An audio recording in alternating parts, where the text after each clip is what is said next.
abako goboke serikali ya Kenya Kwanza kurwa sensemo ya Rift Valley niko bono baesokire na kwegerera emeroberio n'oborai bw'ekiama kia UDA nasibagokera bwango igasobo chorio boke bwenegetiwe hase chinsemo au ekaunti ya Samburu, Elgeyo Marakwet amona Narok asebono barire yogochia kubwate sie kiama ekio na barai bande kwenekia buna obochorio boke obubogocha hase nsemo ebunge Olkalau bachi kwenekia obobui.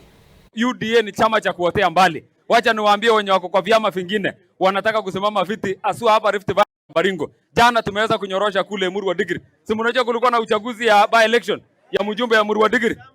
UDA walifanya ama hawakufanya? Kule vile UDA ilifanya maneno ama haikufanya?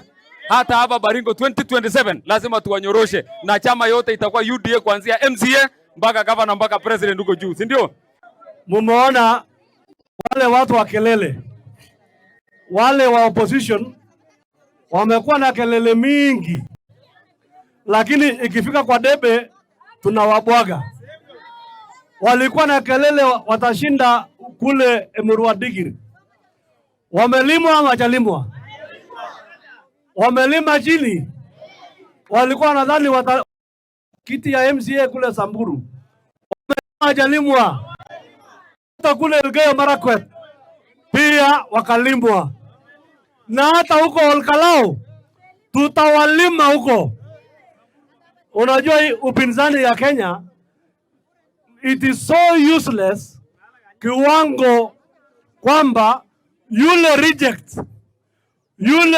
kiongozi reject wa UDA mwenye alikuwa na tabia mbaya tukamtoa kazi, ndio anaenda kupanga upinzani. Mtu kama huyo anaweza kupanga upinzani gani?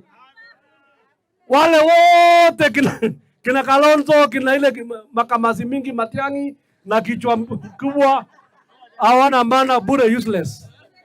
Kwa hivyo tutawalima, tukutane Olkalau. Tukutane wapi? Tukutane